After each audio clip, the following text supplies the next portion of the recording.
What's good, guys? This is Gail from Blackwing Games coming at you today with episode 2 of my new series Pocket Money Decks. This one was difficult. I'm not going to lie to you guys. I've played this a couple times at my locals in friendlies with people in between rounds, and I've been testing with my friends in my private life.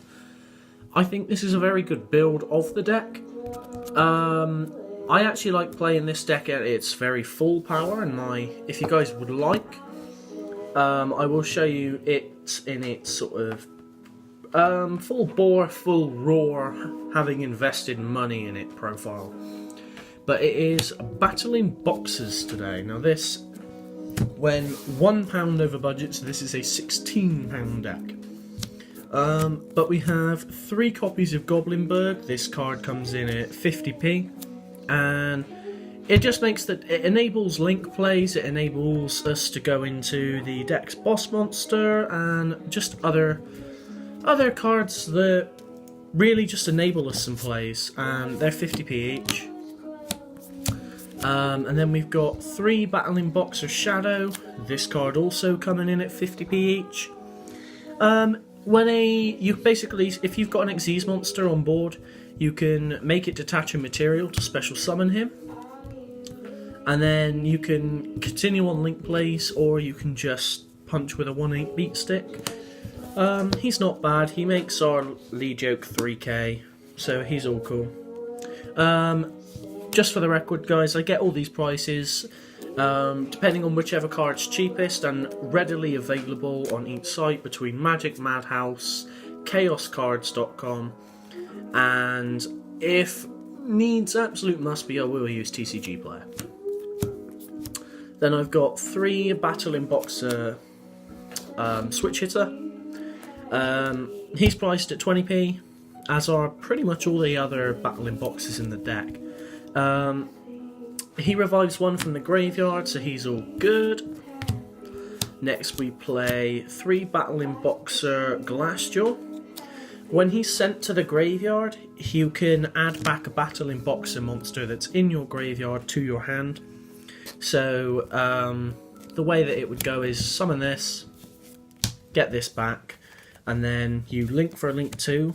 Glassjaw will add Switch Hitter back. Then if you're playing the full version, you play double summon this, make lead joke. Obviously, we don't play double summon because it's just slightly out the price range, but he does make the deck go round.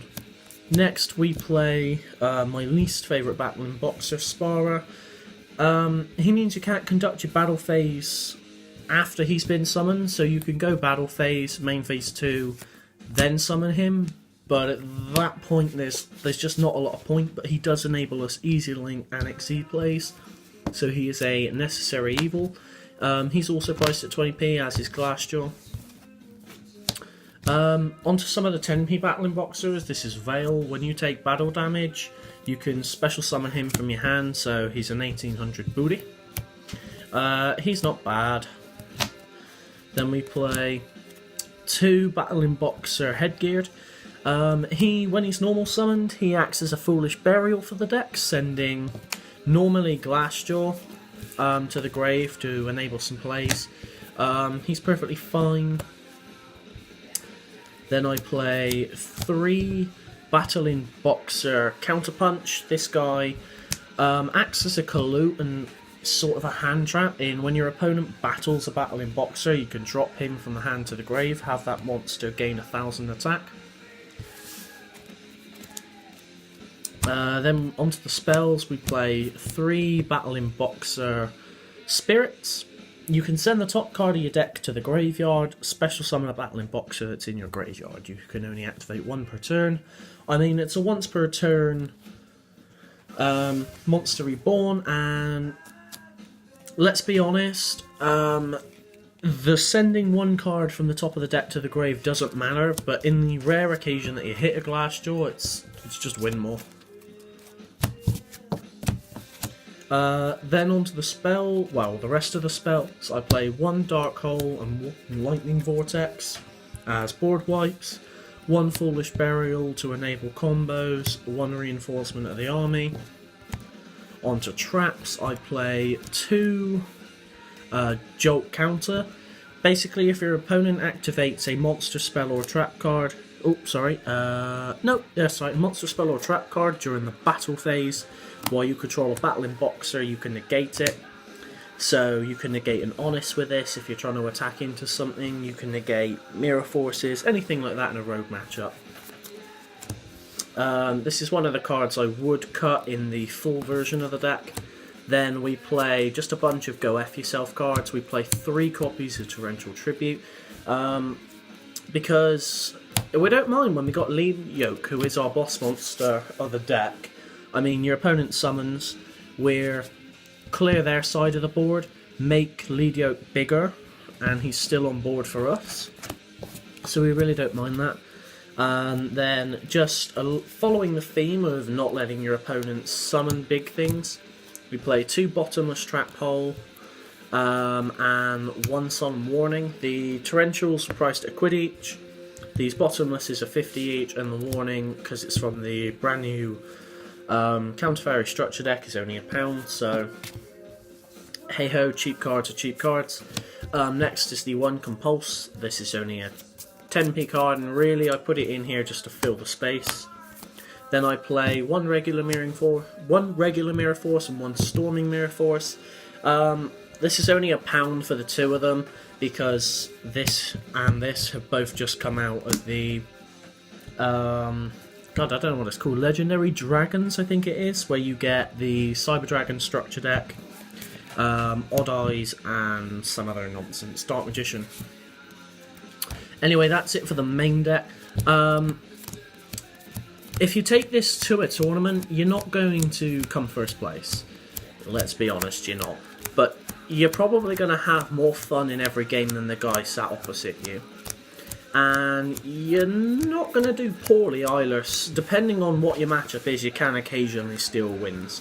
Now, the extra deck is lackluster, just solely because I run out of my £15 budget for it, which is 3 Lead Yoke, because boss monsters are boss monsters, and he is fantastic.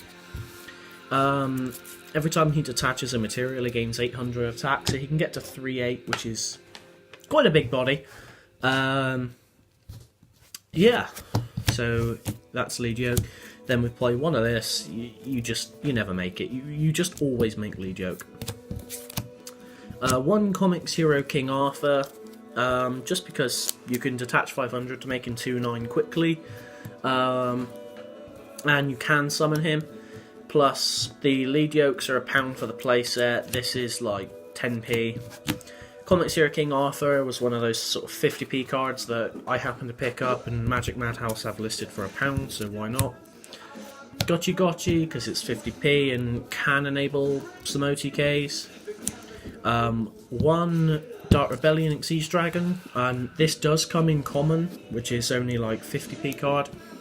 So you don't have to play the Shadow Foil, because it's actually, if you look it up, it's the 3rd most expensive printing of it, right behind the Ghost printing.